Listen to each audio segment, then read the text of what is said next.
ഹരേ കൃഷ്ണ. ഇനി നമുക്ക് 49ാമത്തെ ശ്ലോകം നോക്കാം. അപ്പോൾ ആദ്യത്തെ ദിവസത്തേത് പാരായണവും വ്യാഖ്യാനവും കഴിഞ്ഞ് അന്നേ ദിവസം നടന്ന അത്ഭുതത്തെക്കുറിച്ചും പറഞ്ഞു. ഇനി അടുത്തത് 49ാമത്തെ ശ്ലോകം രണ്ടാമത്തെ ദിവസത്തെ കാര്യമാണ് പറയുന്നത്. ദ്വിതീയേ നിതഥാസായം ദ്വിതീയ ഗ്രന്ഥിഭേദനം തൃതീയേ നിതഥാസായം തൃതീയ ഗ്രന്ഥിഭേദനം. നോക്കൂ, ആദ്യത്തെ ദിവസം അങ്ങനെ ഒരു കമ്പ്, അതിൻ്റെ ഒരു കൊമ്പ്, ഒരു ശാഖ ഒടിഞ്ഞു വീണു എന്ന് നമ്മൾ പറഞ്ഞു വലിയ ശബ്ദത്തോടു കൂടി. രണ്ടാമത്തെ ദിവസം ദ്വിതീയേഹ്നി, രണ്ടാമത്തെ ദിവസം സന്ധ്യയ്ക്ക് ഇതേപോലെ രണ്ടാമത്തെ ദിവസത്തെ പാരായണവും വ്യാഖ്യാനവും എല്ലാം പറഞ്ഞു നിർത്തിക്കഴിഞ്ഞപ്പോൾ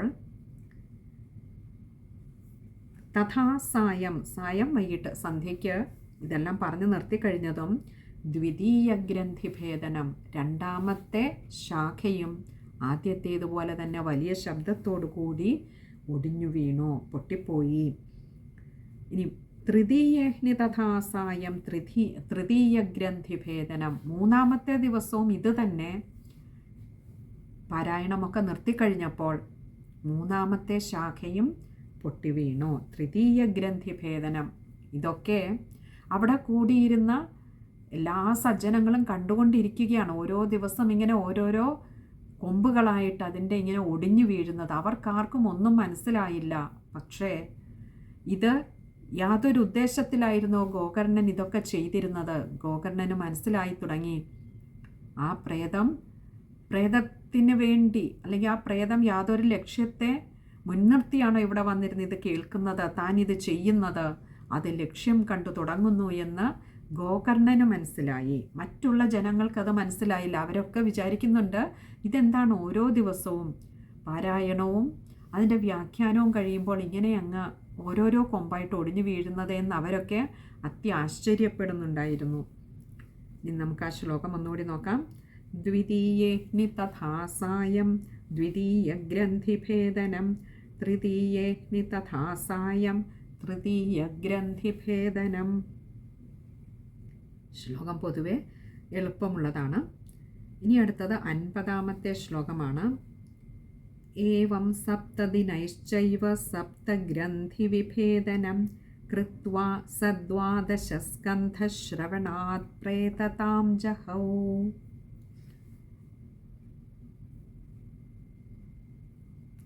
ഏവം സപ്തദിനൈശ്ചൈവ,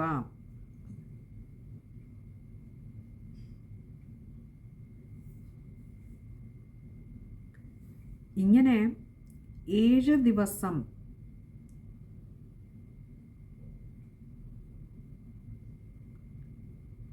പാരായണം ചെയ്ത് വ്യാഖ്യാനവും പറഞ്ഞ് അവസാനിപ്പിക്കുന്ന സമയത്ത് ഓരോരോ കൊമ്പുകളായി മുറിഞ്ഞു വീണ് 7ാമത്തെ ദിവസം 7ാമത്തെ കൊമ്പും ഒടിഞ്ഞു വീണു. നമ്മൾ പറഞ്ഞിരുന്നു ആ മുളയ്ക്ക് 7 കൊമ്പുകളാണ് ഉണ്ടായിരുന്നതെന്ന് പറഞ്ഞു. 7ാമത്തെ കൊമ്പും ഒടിഞ്ഞു വീണു. സപ്തഗ്രന്ഥി വിഭേദനം, 7ാമത്തെ കൊമ്പും ശാഖയും ഒടിഞ്ഞു വീണു. കൃത്വാ സദ്വാദശസ്കന്ധശ്രവണാത് പ്രേതതാം ജഹൗ. കൃത്വാ സദ്വാദശസ്കന്ധശ്രവണാത്,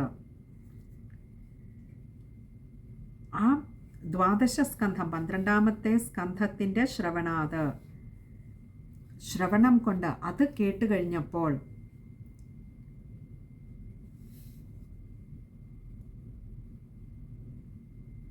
പ്രേതതാം ജഹൗ, ആ പ്രേതമായിരിക്കുന്ന ആ ധുന്ധുകാരി, പ്രേതതാം ജഹൗ എന്ന് പറഞ്ഞാൽ ആ പ്രേതരൂപത്തെയൊക്കെ വിട്ടു. അതായത് ആ പ്രേതരൂപത്തിലിരിക്കുവാൻ ഇടയായ തൻ്റെ ആ ജീവിതയാത്രയിലെ ഓരോ ദുഷ്കർമ്മങ്ങളുടെയും ആകത്തുകയായിട്ട് 7 കൊമ്പുകളായി അവിടെയുണ്ടായിരുന്ന ആ മുളന്തണ്ടിലുണ്ടായിരുന്ന 7 ശാഖകൾ ഒടിഞ്ഞു വീണ് കഴിഞ്ഞപ്പോൾ പിന്നീട്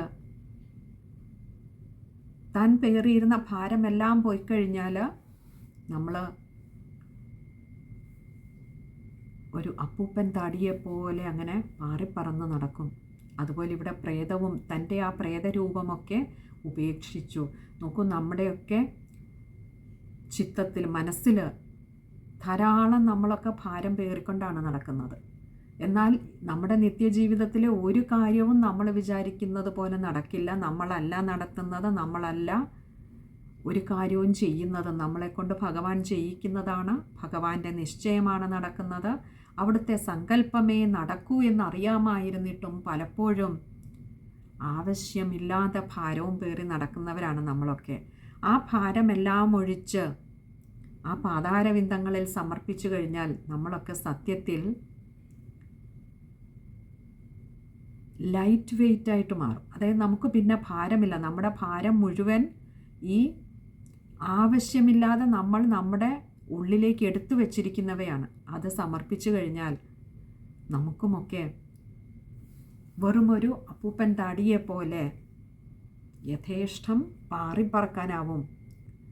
ഇവിടെ ആ ധുന്ധുകാരി തന്നോടൊപ്പം വഹിച്ചുകൊണ്ട് നടന്നിരുന്ന ആ ഭാരം മുഴുവൻ ഈ 7 ദിവസം കൊണ്ട് ഓരോരോ ശാഖകളായി ഒടിഞ്ഞൊടിഞ്ഞു വീണ് അതിൽ നിന്നും മുക്തി നേടിയപ്പോൾ, ഫ്രീ ആയപ്പോൾ ആ പ്രേതരൂപമൊക്കെ ഉപേക്ഷിച്ചു.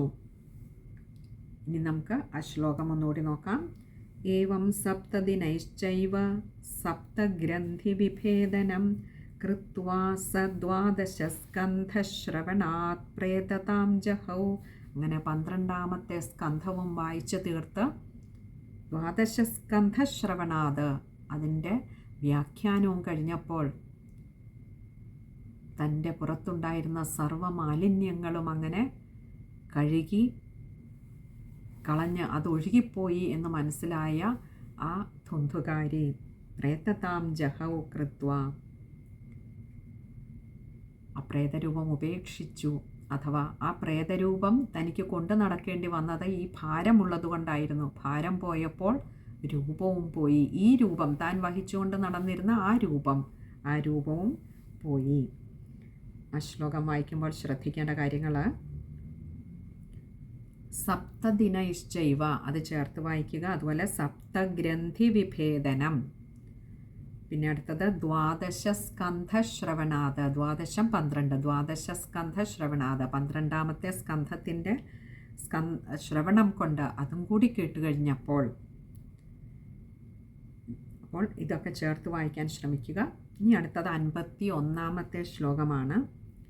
ദിവ്യരൂപധരോജാതസ്തുളസീദാമമണ്ഡിത പീതവാസ ഘനശ്യാമോ മുകുടീ കുണ്ടലാൻവിത.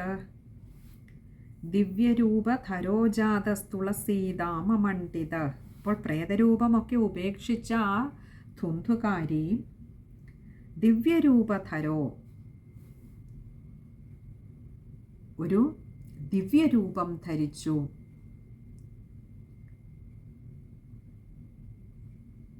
ജാതസ്തുളസീദാമമണ്ഡിത. എങ്ങനെ? തുളസീദാമമണ്ഡിത, തുളസിമാലയാൽ തൻ്റെ മാറിടം അലങ്കരിക്കപ്പെട്ടതായിട്ടുള്ള ഒരു രൂപത്തെ ധരിച്ചു. അതായത് ആ തുളസി തൻ്റെ ദേഹത്തോട് സംഗം വരാൻ താൻ പ്രാപ്തനായപ്പോൾ ഭഗവാന്റെ കൃപ കൊണ്ട് അത് അങ്ങനെയൊരു തുളസിമാല അലങ്കരിച്ച മാറിടത്തോടു കൂടിയ ഒരു രൂപത്തെ ധരിച്ചു. കഴിഞ്ഞില്ല, പീതവാസ ഘനശ്യാമോ, പീതവാസ മഞ്ഞപ്പട്ടുടുത്തു. ആ രൂപത്തിൻ്റെ വർണ്ണന നോക്കൂ. എവിടെ നിന്നും എങ്ങോട്ടേക്കാണ് മാറിയത്? ഒരു പ്രേതരൂപിയായിരുന്ന ആ ധുന്ധുകാരി ഇപ്പോൾ മഞ്ഞപ്പട്ടുടുത്ത് തുളസി മാലകളാൽ അലങ്കരിച്ച വക്ഷസ്ഥലത്തോടുകൂടി, പിന്നെയോ ഘനശ്യാമ ശ്യാമള നിറത്തോടുകൂടി, കാർവർണ്ണ രൂപത്തോടുകൂടി, മുകുടി കുണ്ടലാൻവിത. മുകുടി എന്ന് പറഞ്ഞാൽ കിരീടം, കിരീടകുണ്ടലങ്ങളെയൊക്കെ ധരിച്ചുകൊണ്ടുമൊക്കെ ഇപ്പോൾ ആ പ്രേതരൂപം വിട്ട ധുന്ധുകാരി ഒരു ദിവ്യരൂപിയായിട്ട് ആ സഹോദരനായിട്ടുള്ള ഗോകർണൻ്റെ മുൻപിലേക്ക് വരികയാണ്. ഭഗവാന്റെ അനുഗ്രഹം എപ്പോഴാണ് നമ്മൾ ഓരോരുത്തരിലേക്കും എത്തിച്ചേരുക എന്ന് പറയുക വയ്യ. അത് ഏത് നിമിഷവും വരാം. ഓരോ നിമിഷവും ഭഗവാനായി സമർപ്പിച്ചുകൊണ്ട് നമ്മൾ ജീവിക്കുന്ന ഓരോ ദിനവും ഓരോ നിമിഷവും ഭഗവാനത് നമ്മളിലേക്കുള്ള പുണ്യമായി അനുഗ്രഹമായി തിരിച്ചു തരുവാൻ ഭഗവാൻ ചേർത്ത് വെക്കുന്നുണ്ട്. അങ്ങനെയൊക്കെ ഏതൊക്കെയോ ജന്മങ്ങളിൽ നമ്മൾ ഭഗവാനെ വിചാരിച്ചുകൊണ്ട് ജീവിച്ചത് കൊണ്ടാണ് ഇന്നീ ഭാഗവതത്തിൻ്റെ മുൻപിലേക്ക് നമ്മൾ ഓരോരുത്തരും എത്തിച്ചേർന്നത്. അപ്പോൾ ഇവിടെ ആ ധുന്ധുകാരി 7 ദിവസമേ വേണ്ടി വന്നുള്ളൂ ധുന്ധുകാരിക്ക്. പക്ഷെ പരിപൂർണ ലയനമായിരുന്നു അതിനോട്. അതുകൊണ്ട് തന്നെ 7ാമത്തെ നാൾ സപ്തഗ്രന്ഥികളും ഭേദിച്ചുകൊണ്ട് ആ പ്രേതരൂപമൊക്കെ വെടിഞ്ഞ ഒരു ദിവ്യരൂപിയായിട്ട് ഭഗവാനെ പോലെ തന്നെ മഞ്ഞപ്പട്ടുടുത്ത് കാർമേഘവർണ്ണനായിട്ട് മാറിടത്തിൽ തുളസിമാലകൾ അലങ്കാരം ചാർത്തി മഞ്ഞപ്പട്ടുടുത്തുകൊണ്ട് ഒരു ദിവ്യരൂപത്തെ ധരിക്കുവാൻ ഭഗവാന്റെ അതിയായ ഒരു കൃപയുണ്ടായി. നോക്കൂ, വെറും 7 ദിവസം കൊണ്ട് അത്രമാത്രം ഭഗവാനിലേക്ക് ഇഴുകിച്ചേർന്നിരിക്കുന്നു, അലിഞ്ഞു ചേർന്നിരിക്കുന്നു. മറ്റെല്ലാം മനസ്സിൽ നിന്ന് പോയിരിക്കുന്നു. താൻ ശുദ്ധീകരിക്കപ്പെട്ടിരിക്കുന്നു. ഭഗവാൻ സാരൂപ്യത്തെ തന്നെയാണ് നൽകിയത്. തൻ്റെ തന്നെ രൂപത്തെയാണ് ഭഗവാൻ ആ ധുന്ധുകാരിക്കൊടുവിൽ നൽകിയത്. നമുക്കൊന്നുകൂടി ആ ശ്ലോകം നോക്കാം. ദിവ്യരൂപധരോ ജാതസ്തുളസീദാമമണ്ഡിത പീതവാസ ഘനശ്യാമോ മുകുടീ കുണ്ടലാൻവിത. ശ്ലോകം വായിക്കുമ്പോൾ ശ്രദ്ധിക്കേണ്ടതായിട്ടുള്ളത് 2 ഇടത്ത് വിസർഗമുണ്ട്. ജാതസ്തുളസീദാമമണ്ഡിത അവിടെ വിസർഗമുണ്ട്. അതേപോലെ മുകുടീ കുണ്ടലാൻവിത 2 ഇടത്തും വിസർഗമുണ്ട്. പകുതി ഹകാരത്തിൽ വായിച്ചു നിർത്തുക. കഴിയുന്നതും ആ 2 പദങ്ങൾ ചേർത്ത് തന്നെ വായിക്കാനും ശ്രമിക്കുക. ഇനിയും അങ്ങനെ ദിവ്യരൂപം ധരിച്ച ആ ധുന്ധുകാരി എന്താണ് ചെയ്തതെന്നാണ് അടുത്ത ശ്ലോകത്തിൽ പറയുന്നത്. 52ാമത്തെ ശ്ലോകം. നാമഭ്രാതരം സദ്യോ ഗോകർണമിതി ചാബ്രവീത് ത്വയാഹം മോചിതോ ബന്ധോ കൃപയാ പ്രേതകശ്മലാത്. നാമ ഭ്രാതരം സദ്യോ. നാമ വന്ന് നമസ്കരിച്ചു. ഭ്രാതരം തൻ്റെ സഹോദരനായിട്ടുള്ള ആ ഗോകർണൻ്റെ മുൻപിൽ വന്ന് നമസ്കരിച്ചു. സദ്യോ, സദ്യ എന്ന് പറഞ്ഞാൽ ഉടനെ തന്നെ. അപ്പോൾ തനിക്ക് ആ പ്രേതരൂപത്തിൽ നിന്നും മോക്ഷം കിട്ടി ഭഗവാന്റെ സാരൂപ്യത്തെ പ്രാപിക്കാൻ ഇടവന്നത് തൻ്റെ അനുജനായിട്ടുള്ള ജ്ഞാനിയായിട്ടുള്ള സജ്ജനമായിട്ടുള്ള ആ ഗോകർണൻ്റെ കൃപ കൊണ്ടാണ്. ഗോകർണൻ്റെ തന്നോട് കാണിച്ച ഈ ഒരു കാരുണ്യം, ഇങ്ങനെ സപ്താഹ ശ്രവണത്തിലൂടെ തനിക്ക് ആ പ്രേതരൂപത്തിൽ നിന്നും മുക്തി നേടിത്തന്നത് ഗോകർണനാണെന്ന് മനസ്സിലാക്കിയ അറിയാമായിരുന്ന ആ ധുന്ധുകാരി എളുപ്പം തന്നെ ആ ഗോകർണൻ്റെ മുൻപിൽ വന്ന് നന്നായിട്ട് നമസ്കരിച്ചു. എന്നിട്ട് ഗോകർണം ഇതി ചാബ്രവീത്, ആ ഗോകർണൻ്റെ മുൻപിൽ വന്നിങ്ങനെ നമസ്കരിച്ചിട്ട് ഗോകർണം ഇതി, അപ്പോൾ ആ ഗോകർണൻ്റെ മുൻപിൽ വന്നിങ്ങനെ നമസ്കരിച്ചിട്ട് ച അബ്രവീത്, ഇപ്രകാരം, അബ്രവീത് എന്ന് പറഞ്ഞാൽ പറഞ്ഞു, ഇപ്രകാരം പറഞ്ഞു. ഇനി എന്താണ് ഗോകർണനോട് ഈ ധുന്ധുകാരി പറഞ്ഞത് എന്നാണ് ഇനിയുള്ള ശ്ലോകത്തിൽ നമ്മൾ കാണുവാൻ പോകുന്നത്. പക്ഷെ നോക്കൂ, ആ പ്രേതരൂപത്തിൽ നിന്നും ഈ ഒരു ദിവ്യരൂപധാരിയായപ്പോൾ ഉടനെ തന്നെ തൻ്റെ ഉള്ളിലെ സദ്ഭാവത്തെയാണ് അവിടെ കാണിക്കുന്നത്. ആ പ്രേതത്തിൻ്റെ ഉള്ളിൽ, ആ ധുന്ധുകാരിയുടെ ഉള്ളിൽ വളർന്ന സദ്ഭാവം തന്നെ ഈ ഒരു മുക്തിപദത്തിലേക്ക് എത്തിച്ചത്. പ്രേതരൂപത്തിൽ നിന്നും മുക്തി തന്ന തൻ്റെ അനുജനായ ഗോകർണനെ വന്ന് നമസ്കരിക്കാനുള്ള സദ്ബുദ്ധി അപ്പോഴേക്കും ഉണ്ടായിരിക്കുന്നു. അതുവരേക്കും താൻ ധുന്ധുകാരിയായി ജീവിച്ച കാലത്തോളം തൻ്റെ മാതാവിൻ്റെ ആകട്ടെ പിതാവിൻ്റെ ആകട്ടെ തൻ്റെ സഹോദരൻ്റെ ആകട്ടെ വാക്കുകളെ കേൾക്കാതെ, അവരെ മാനിയാതെ, തൻ്റെ മാതാപിതാക്കന്മാരെ വേണ്ടുവോളം ദ്രോഹിച്ച് ജീവിച്ചിരുന്ന ധുന്ധുകാരിയിൽ വന്ന മാറ്റം ഭഗവത് കഥകളിലൂടെ, കഥാശ്രവണങ്ങളിലൂടെ സ്വയം ശുദ്ധീകരിക്കപ്പെട്ട ധുന്ധുകാരി തനിക്ക് ഈ ഒരു സത്പദത്തെ തന്ന, സദ്രൂപത്തെ തന്ന ആ ഗോകർണൻ്റെ മുൻപിൽ വന്ന് നന്നായി ഒന്ന് നമസ്കരിച്ചിട്ട് ഇപ്രകാരം പറഞ്ഞു. നമുക്ക് ആ ശ്ലോകം ഒന്ന് നോക്കാം. നാമഭ്രാതരം സദ്യോ അത് മുഴുവൻ നമ്മൾ പറഞ്ഞില്ല അല്ലേ. ത്വയാഹം മോചിതോ ബന്ധോ കൃപയാ പ്രേതകശ്മലാത്.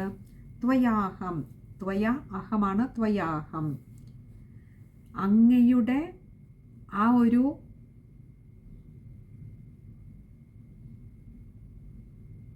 കാരുണ്യം മൂലം, അങ്ങയുടെ ആ ഒരു കൃപ കൊണ്ടാണ്, അങ്ങ് മൂലമാണ്, അഹം അങ്ങ് മൂലമാണ് ഞാൻ മോചിക്കപ്പെട്ടത്. ബന്ധോ, അല്ലയോ ബന്ധുവായുള്ളവനെ, നീ എൻ്റെ ബന്ധുവാണ്. എപ്പോഴാണ് തിരിച്ചറിയുന്നത്? ചെയ്ത പാപകർമ്മങ്ങളുടെ മുഴുവൻ പ്രേതമായി അലഞ്ഞു നടന്ന് അനുഭവിച്ച് തീർത്തു കഴിഞ്ഞപ്പോൾ ശരിയായ ബന്ധുവിനെ തിരിച്ചറിഞ്ഞു. അതുവരേക്കും തൻ്റെ സ്വാർത്ഥതയ്ക്ക് വേണ്ടി തന്നെ സ്നേഹിച്ചുകൊണ്ടിരുന്ന, തങ്ങളുടെ സ്വാർത്ഥതയ്ക്ക് വേണ്ടി ഈ ധുന്തുകാരിയെ സ്നേഹിച്ചുകൊണ്ടിരുന്ന വേശ്യാസ്ത്രീകളും അങ്ങനെയുള്ള ദുഷ്ടജനങ്ങളുമായിരുന്നു ധുന്തുകാരിക്ക് ബന്ധുവായി ഉണ്ടായിരുന്നത്. എന്ന് ധുന്തുകാരി പ്രേതമായി മാറിയോ? അതിനുശേഷം ആ പ്രേതരൂപത്തിൽ നിന്നും തന്നെ മോചിപ്പിക്കുന്നതിന് വേണ്ടി ഈ ഭാഗവത സപ്താഹം നടത്തിയ ഗോകർണൻ, ആ ഗോകർണനാണ് തൻ്റെ യഥാർത്ഥ ബന്ധുവെന്ന് തിരിച്ചറിഞ്ഞുകൊണ്ട് ഇപ്പോൾ വിളിക്കുകയാണ്. അല്ലയോ ബന്ധുവായുള്ളവനെ, കൃപയാ പ്രേതകശ്മലാത്, കൃപയാ അങ്ങയുടെ നിൻ്റെ കൃപ കൊണ്ടാണ് എനിക്ക് ഈ ഒരു പ്രേതരൂപത്തിൽ നിന്നും മുക്തി നേടുവാനായത്. പ്രേതകശ്മലാത്, ഈ പ്രേതരൂപത്തിൽ ഇരിക്കേണ്ടതായി വന്നിരുന്ന എന്നെ ഈ രൂപത്തിൽ നിന്നും മോചിപ്പിച്ചത് നീയാണ്, അല്ലയോ ബന്ധുവായുള്ളവനെ എന്ന് പറഞ്ഞുകൊണ്ടാണ് നമസ്കരിക്കുന്നത്. അപ്പോൾ തനിക്ക് വേണ്ടി സൽക്കർമ്മം ചെയ്ത ഈ ഭാഗവതം കേൾപ്പിക്കുക, ഭഗവാനിലേക്ക് എത്തിക്കുക, ഭഗവത് വിചാരമുണ്ടാക്കുക എന്നുള്ളതാണ് ശരിയായ ഒരു ബന്ധുവിൻ്റെ, മിത്രത്തിൻ്റെ ശരിയായ ഭാവം എന്ന് പറയുന്നത്. അതല്ലാതെ ഇതിൽ നിന്നും ദൂരെ നിർത്തിക്കൊണ്ട്, ഭഗവത് വിചാരങ്ങളിൽ നിന്നും ദൂരെ നിർത്തി തങ്ങളുടെ സ്വാർത്ഥതയ്ക്കായിക്കൊണ്ട് തന്നെ ഉപയോഗിച്ചു കൊണ്ടിരുന്ന, താൻ ബന്ധുവെന്ന് കരുതിയിരുന്നവരൊക്കെയും തങ്ങളുടെ കാര്യപ്രാപ്തിക്ക് വേണ്ടിയായിരുന്നു വന്നിരുന്നത് എന്ന് ധുന്തുകാര്യം മനസ്സിലാക്കിയപ്പോഴേക്കും കാലം വളരെ വൈകിപ്പോയിരുന്നു.